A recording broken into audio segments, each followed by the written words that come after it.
Well, good afternoon, everybody. Welcome into the Tulsa post-game recap show. I'm Austin Eldridge here with you. Thanks so much for making this show a part of your routine as we go through football season.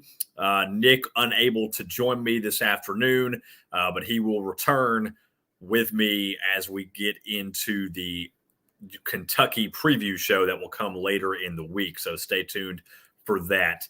But apologies that Nick isn't able to join me for this one as he is on the road back home from Oxford as he was at the game yesterday and has quite a drive to get back home. So he's unable to join me today, but he'll be back with me for the Kentucky preview show. Yesterday was what you could definitely call a struggle win for the Ole Miss Rebels as they did defeat Tulsa, but by the slimmest of margins, 35-27 being the final score, a game in which Ole Miss was favored by 21 points entering the game, and they only scraped out an 8-point win. They did not score a single point in the second half, and quite frankly, things looked disastrous offensively in the second half yesterday, to which both Coach Kiffin and the players completely agreed and took responsibility for. The defense was the hero yesterday as they got the stops that were needed. They gave up the 10 third quarter points that made it a 35-27 game, but Tulsa had to punt on every possession in the fourth quarter, and that's what you need your defense to do, particularly in a trap game like we saw from Tulsa yesterday with Kentucky, a big one on the horizon coming up next week. Overall, the first half was a very solid first half. Little shaky early. Ole Miss, it took just 99 seconds for them to come down and score. Zach Evans with a 20-yard touchdown run. They took a 7-0 lead, easy. But then Tulsa comes down on two straight drives. Ole Miss doesn't score on their second drive. Tulsa scores on their first two drives to take a 14-7 lead, and Ole Miss trailed for the first time all season long, 14-7 at the end of the first quarter. However, they would quickly respond in the second quarter as they scored 28 unanswered points to take the 35-14 lead. They did give up the field goal at the end of the first half to make it 35-17, but things were looking good. They were sitting pretty, and everybody felt pretty comfortable going into the second half. And then the second half started, and it kind of went downhill offensively for the entire second half. The play calling wasn't superb, but, it's kind of one of those things where you're trying to figure out what works. It's still early in the season. And again, the roster, 45% of the roster is new on top of some injuries. Obviously, we saw some definite injuries on the offensive line front. The center, the snaps weren't great yesterday due to some injuries. So it wasn't the starters in there on that. And then obviously Zach Evans had to leave in the middle of the game with a medical issue. Nothing serious to my knowledge, but that's a big offensive weapon gone. And Jackson Dart kind of having to scramble and run around a lot because of some of those injuries up front that were causing him to have to do a lot on his own, more than Lane Kiffin liked, particularly with some of those, you might say, unnecessary hits Jackson Dart took yesterday. Certainly makes you a little nervous, particularly with obviously knowing what we saw with Matt Corral last year. Got really beat up a lot in the season. And Lane has addressed that with Jackson. And I feel like that's something that he's a young quarterback. He's going to make mistakes.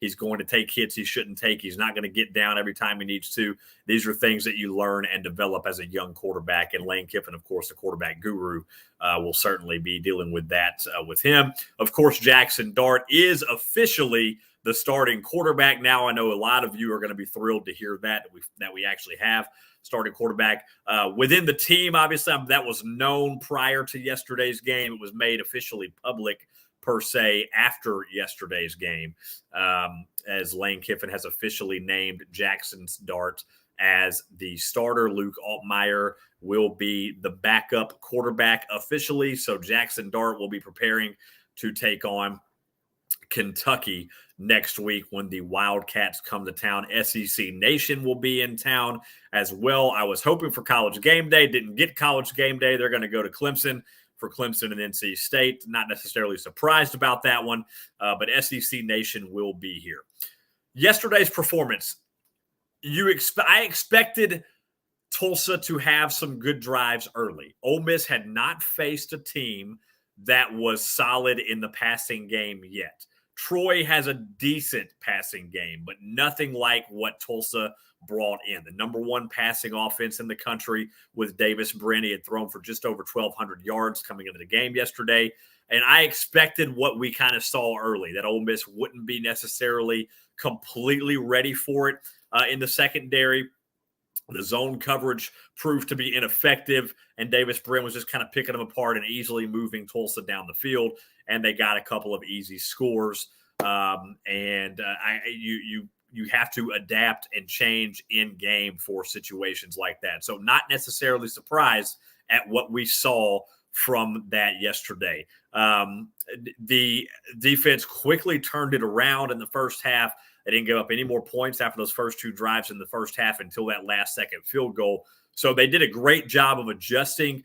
Of course, Davis Brin did get hurt for Tulsa. That certainly took their offense down a dimension.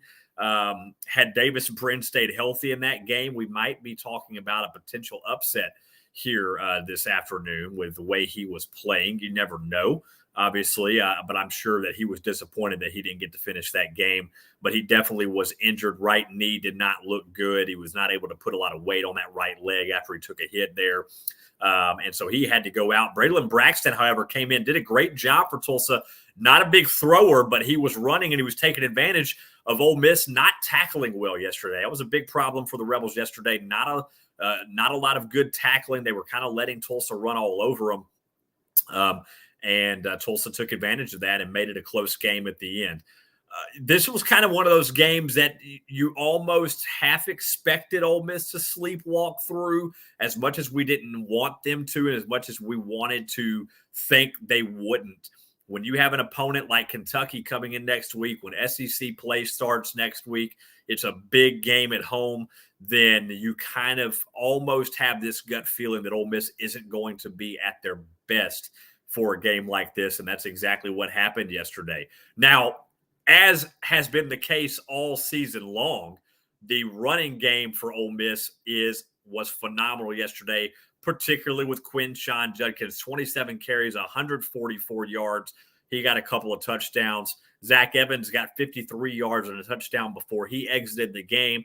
And Jackson Dart ran for 116 yards on 13 carries. Dart also threw 13 of 24 for 154 yards and 2 touchdowns. So despite the fact that it was a run-heavy game, Jackson did well in the passing game. Not necessarily a crap ton of yards or anything like that, but no interceptions, a good completion percentage, and a couple of touchdowns. That's what you want to see from Jackson. He's getting better and better. He's able to find his receivers better now. Beautiful throw to Malik Heath yesterday. Great throw to Mingo, and then Mingo making the defenders miss with his feet. So we saw some flashes of why Jackson Dart is the starting quarterback and what it is that he does so well for this Ole Miss team, and that is create with his feet and also be able to throw the ball well. He's still got to work on his accuracy a little bit, particularly on the deep ball, but he is getting better and better each week. Lane was certainly happy with him overall. He thought he played well, but Lane did say, as I mentioned earlier, he was more physical in the run game than I liked. I tried to stop him a couple of times, and we really didn't want him to run so much. And that's just what they do on the reads, even when it's not a quarterback read, is what he said. He's got to pull it and run sometimes. But he thought overall that he was good, smart with the ball. And other than the one, he makes a couple of mistakes. He's made a mistake or two in each game. He is young. He is learning. He's going to make mistakes. Jackson showed a lot of maturity afterwards.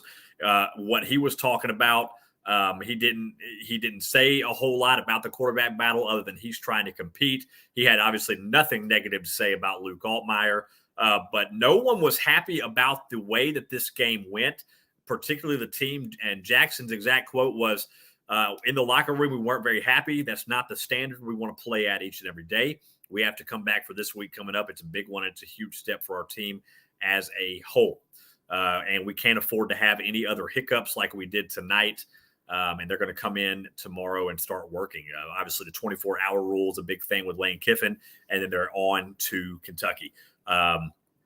So obviously, the team knows that they can't play like they played yesterday in SEC play. You can't afford that. The team knows that. There were a lot of people on social media yesterday ready to write the season off already because of a poor performance against Tulsa, and Kentucky gonna easily win, and Ole Miss gonna look pretty bad on the back half of their schedule. Don't write the season off yet. These guys understand what they need to do. They understand that it's not the level of performance that they hold to of themselves, and it's not the level of performance that is expected of them by the coaching staff. They understand what they need to do to get better. And they understand that they can't afford hiccups like they had yesterday. And Lane Kiffin, talked about that after the game as well. He talked about, the guys they understand that they realize now that they need to wake up, and it's a little bit easier to keep their attention after a game like this because it wasn't a blowout. It wasn't another easy win where they're not really paying attention much at the end of the game. This was a game that required all 60 minutes for Ole Miss to put away. They didn't come out and put the nail in the coffin like they did against Georgia Tech last week in the second half and make sure that nothing got going. The other team didn't have any hope. They let Tulsa kind of sneak up on them and creep back up on them. And Jonathan Mingo even had something to say about that too. But that's not the standard that they play at, and that they're going to, we let the game be closer than it should have been. Let somebody creep into the game. That's not our standard. And when we're trying to become a championship program, we can't let things like that happen. That's what Mingo had to say. The players know they're holding themselves accountable. They understand they didn't play well yesterday, and that they have to get better for a big matchup with Kentucky next week. Lane also talked about the crowd a little bit. Obviously, you guys all know he's been very vocal about fans and attendance being at the game. He was not pleased with the crowd yesterday. A lot of folks weren't pleased with the crowd yesterday. It wasn't a great crowd yesterday. Obviously it was hot. It was very hot. It was a non-conference opponent. And the team did not play very inspiring football yesterday. So a little bit of, understanding of that by Lane Kiffin. He did say, when we played like we did today, I'm not here to motivate the fans. I need to do a better job of motivating my players. So he understands that it starts with the team on the field. He was disappointed to see how few fans were there to begin with, and then how few even more left at halftime. So Lane, he is adamant. He wants the fans there. He wants the atmosphere to be loud and obnoxious and raucous. He wants an SEC atmosphere like Auburn, like Alabama, like Tennessee, like Arkansas. He wants Ole Miss to have those kind of atmospheres and environments. And he really cares about the fans being there, and hopefully that will get better and better, and hopefully that will go as the season comes along as well. Obviously, the stripe out is a big thing next week for Ole Miss. They're talking about doing the red and blue sections and doing their first ever stripe out. So hopefully it'll be a full raucous stadium. It is an 11 a.m. kickoff. So I'm curious to see what the crowd will look like. It is a big game next week. Now, one thing I want to talk about that came to, was re-brought up again yesterday. We have got to reform, well, not we, but something needs to be done about the targeting rule and the way that it is enforced and the way that it is interpreted. I understand the way the rule is written, and I understand that because of the way the rule is written, the officials only have one way to interpret it. But 2 weeks in a row now, we have seen horrible, atrocious targeting calls affect Ole Miss. And it doesn't just happen to Ole Miss, but Ole Miss is who I'm talking about here. Ole Miss is who I cover. So obviously I'm going to talk about Ole Miss in this situation.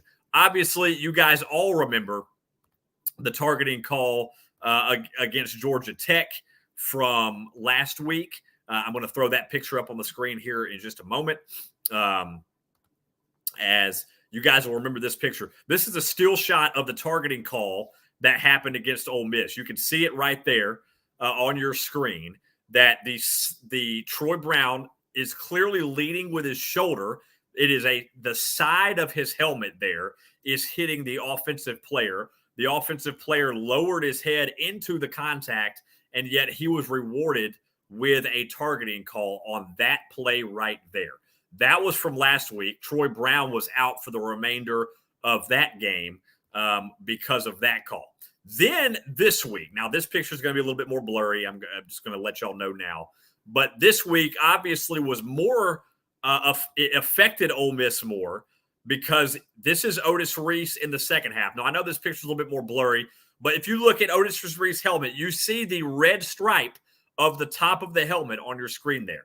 That is the crown of the helmet, where clearly the crown of the helmet is not making any contact with the offensive player whatsoever in this situation. You do see the offensive player's helmet, however, is lowered into the contact, and it is a clear, once again, leading with the shoulder from Otis Reese. This was upheld as targeting, and this one is more egregious for Ole Miss because this happened in the second half, which means Otis Reese will be completely unavailable for the entire first half against Kentucky.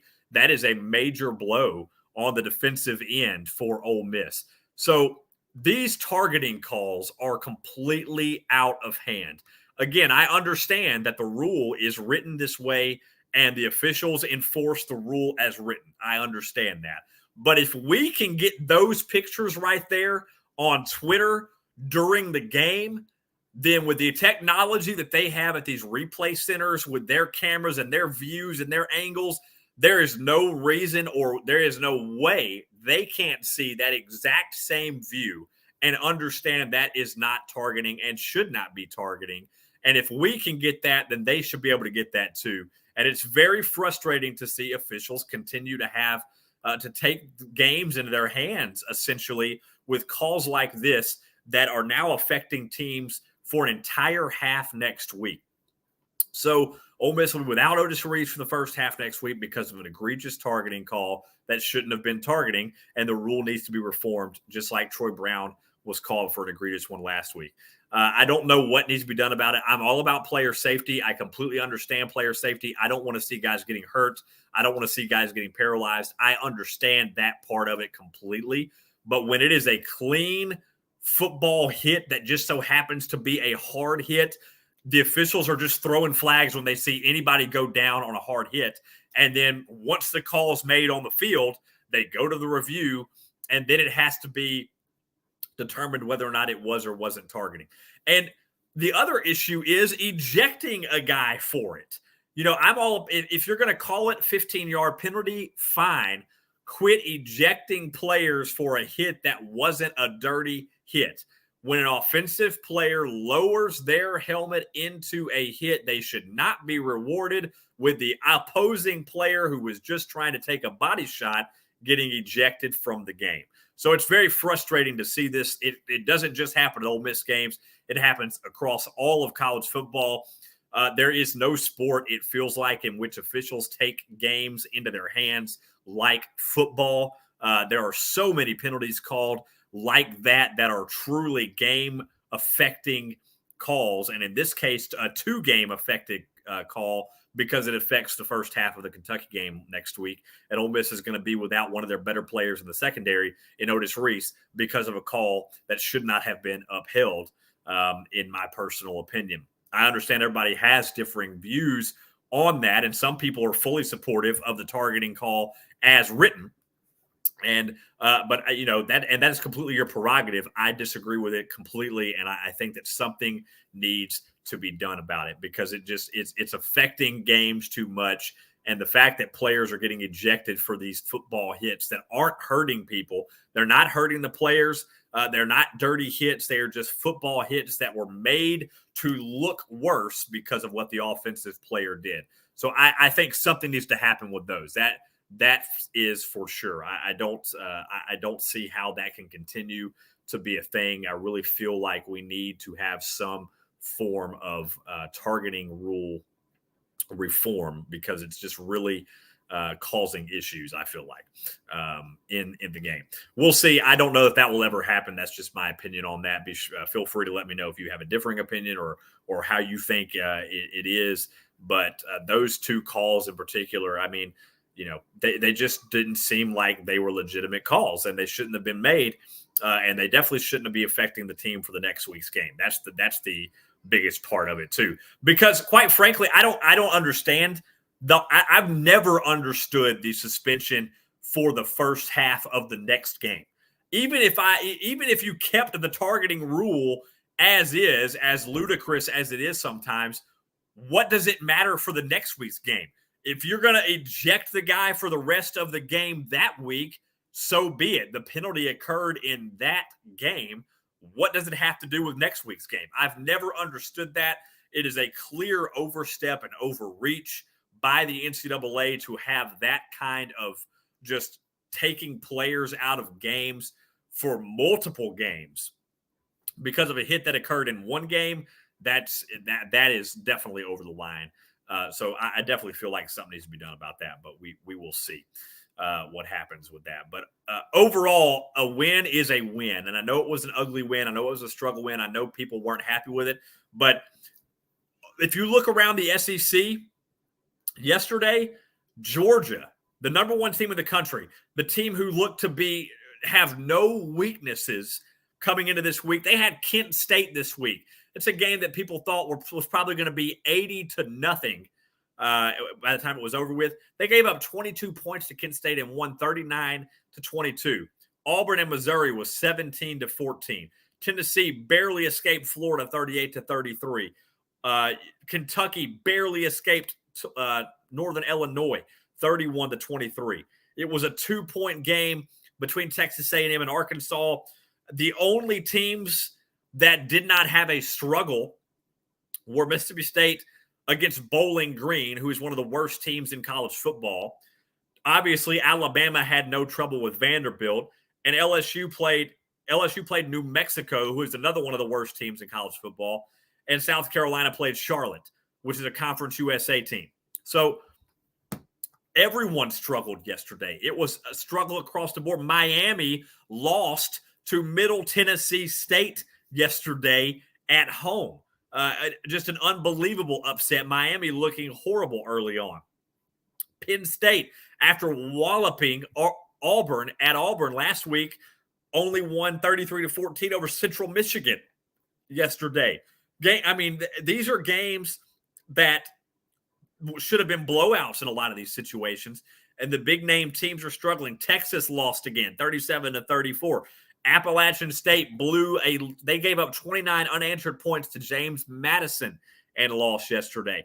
These are games that across the board yesterday, it was a struggle week. A lot of teams were looking to their next opponent and looking ahead, and they came into teams like Tulsa, who are not bad teams, who actually have good offenses, and it was closer than it maybe should have been. So don't be afraid, guys. Don't write the season off just yet.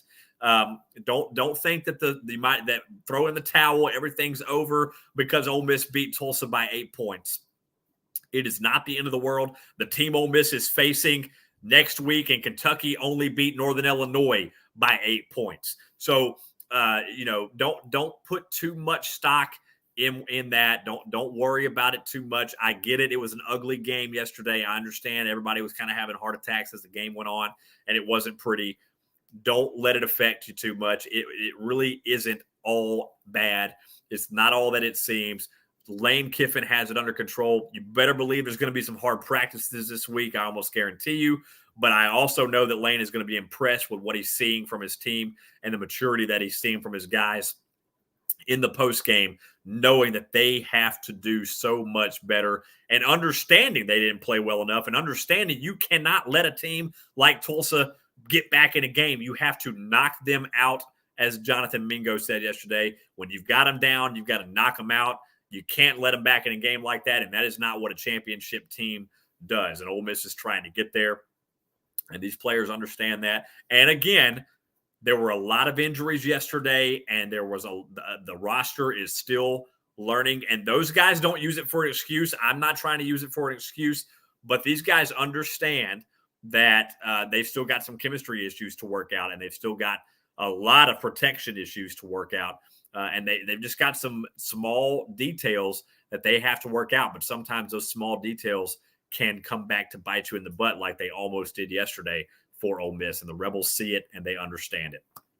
I feel very confident still that this team can get it done. I saw what Lane Kiffin did last year with a team that was injured for the majority of the year. Ole Miss didn't have their best receivers and some of their running backs, and Matt Corral was playing on bum ankles, and he still took them to a 10-win season without some of these star players because of how much they were hurt. So if that team can do it, this team can do it.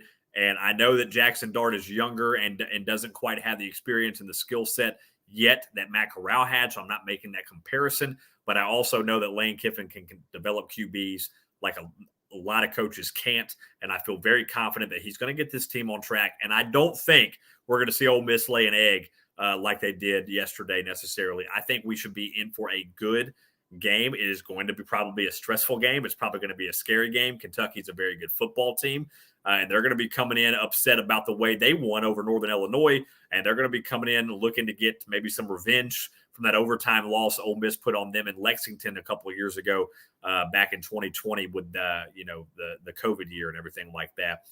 They'll be looking to rebound from that. That game will be at 11 o'clock a.m. on ESPN. SEC Nation will be in Oxford next week as well. Nick and I will have a preview show for that game coming up at some point this week. It is going to be a busy week for me, so bear with us.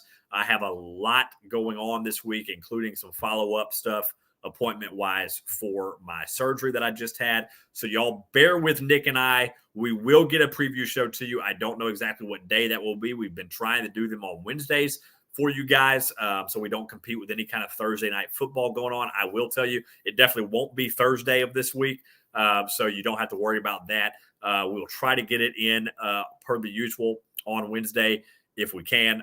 If we don't, if worst comes to worst, we'll get it in on Friday before the game. But we will get that preview show to you whenever the schedules allow. So bear with us on that. We'll obviously stay tuned to the Rebel Walk for the announcement on when that show will be. As always, I really appreciate you guys tuning in. Thanks for bearing with me on these shows that I do by myself when people aren't available. Evie was unavailable again today as she is helping her son out with something. She really wants to be on these shows. I promise she's not dodging us. She just has a lot going on. Obviously, she's in charge of everything that goes on at the Rebel Walk, not to mention family comes first. So we'll get Evie on the show at some point. And Nick, of course, as I mentioned, driving back from Oxford today. So he was unavailable today. But we'll have a lot more shows coming for you, and we'll see what else we can do. Maybe have another giveaway or two this season. We'll see what we can work out for you guys. Congratulations to Kyle. I hope you enjoyed the game, Kyle. Used the tickets. If you didn't use the tickets, I hope you gave them to somebody that could use them. Either way, congratulations to him, our winner from our first giveaway that we did here. But Nick and I, again, stay tuned. We'll have a preview show for Kentucky coming up at some point in the week. As always, thank you guys so much for tuning in. Ole Miss 35, Tulsa 27. The Rebels are 4-0. Jackson Dart is officially the starting quarterback moving forward, and Kentucky comes to town next week for an 11 a.m. kickoff on ESPN. We'll have more for you later in the week on that. Have a great evening, everybody. Enjoy the rest of your Sunday.